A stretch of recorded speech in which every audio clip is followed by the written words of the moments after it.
Welcome to Budgeting Essentials, or how to control your money so it doesn't control you. My name is Summer Red, and today we're going to talk about budgeting. First, we should talk about what budgeting does and does not do. Budgeting does not magically make your bank account larger, or mean that you'll never get to spend money on anything fun. And it doesn't mean you're about to get a lecture. The truth about budgeting is, it's all about you. Budgeting is a tool that you use to get the most out of your money so that you can reach your financial goals. So what do you want your financial future to be? Do you want to travel, or to be debt-free, or to buy a house? Take a minute and think about what your future looks like when you are completely happy with your finances. Don't think about numbers. Don't think about limits. Just take 60 seconds to visualize your perfect financial future. And don't forget to dream big. 60 seconds starts now.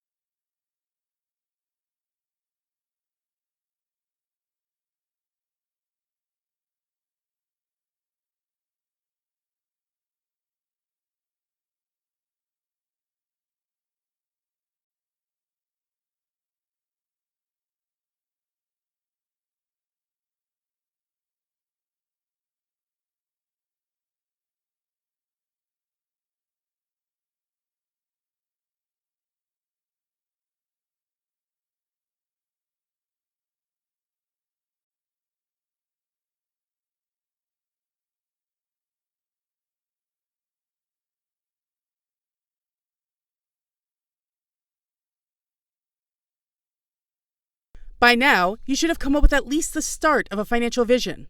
Don't worry if it's not 100% complete. Financial visions can be fluid and will most likely change over time. For example, when I was younger, my financial vision was a huge house in the middle of nowhere. I called it my billion-dollar estate. Back then, I didn't think much about things like house cleaning and having to drive 3 hours for groceries. These days, my dream home is much cozier and, thankfully, not $1 billion. But it's still not something I'm able to afford right at this moment, which is why it's really important to break down my financial vision into financial goals. Remember, your financial vision is your end goal. It's where you're completely happy with your finances. There aren't any numbers at this point, just the idea of what you're hoping to achieve. Financial goals are what you use to achieve your financial vision. These are concrete steps that you take to get closer to your ideal financial future. Notice that you may not be able to plan out every step right now. That's okay. Just figure out what the first step to your goal may be. Once you've achieved those initial steps, you'll be able to see what the next step is. Here's an example using my financial vision. I know that to buy a house, I need great credit and money for a down payment. To improve my credit, I'm going to finish paying off my credit card. I can do this in a year, so it counts as a short-term goal. The $10,000 down payment is a much larger goal and will take longer than a year, which means it is a long-term goal. I'm going to tackle that goal by putting at least $200 a month into savings. But as my income increases, I hope to save more. The key is that I will always put that $200 into savings. That is my goal. The most important thing is that your goal should be challenging but realistic, because no one likes slipping up. So what do you do to ensure that you have goals that are challenging but still reachable? You have to be smart and use SMART goals. Let me illustrate with the example of buying a house. I've heard many people say they were going to save up to buy a house. Most of the time, the house never materializes. Why? Because without knowing exactly how much you'll need or how long it'll take to save, it's often easy to skip a month or two of savings and then another month or two, and before you know it, you've given up entirely.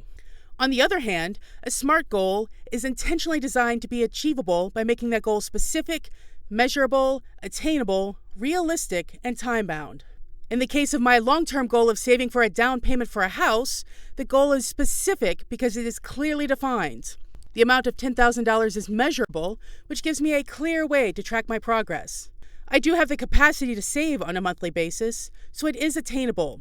Note that for financial literacy purposes, attainability is nearly always a yes. My goal of $200 a month is realistic for me on my current income because I can afford to set that amount of money aside and still pay all of my bills. Your savings goal might be more or less depending on your personal circumstances. Finally, my goal is time-bound by how long it takes to save $10,000 at $200 per month. That's the longest I can take to achieve my goal, but if I can save faster, I am absolutely welcome to do so. And now we finish financial visions and goals. See, isn't this better than a lecture? Now that you have a reason to budget, your financial vision, it's time to learn how to budget. If you've never created a budget before, it can be kind of overwhelming. Fortunately, budgeting can be broken down into 4 steps that can make it easier. Step 1 is to determine your financial vision, and that's already done. The next step is to write down your income and expenses. Income is the easiest. It's anything that you can use to pay expenses. This includes any wages, living stipend, royalties, etc. that you might receive, as well as SNAP and other social benefits. Expenses can get a bit more complicated because they tend to come in a lot of different options. Be sure to include all of your monthly expenses, like rent, food, and cell phone, as well as expenses that come less often, such as car insurance, birthday presents, and taxes. You should also put money into savings every month, even if it's just $10 a month. Treat your savings like any other bill, and soon you'll get into the habit of saving regularly. That money will be useful later, and trust me, your future self will thank you.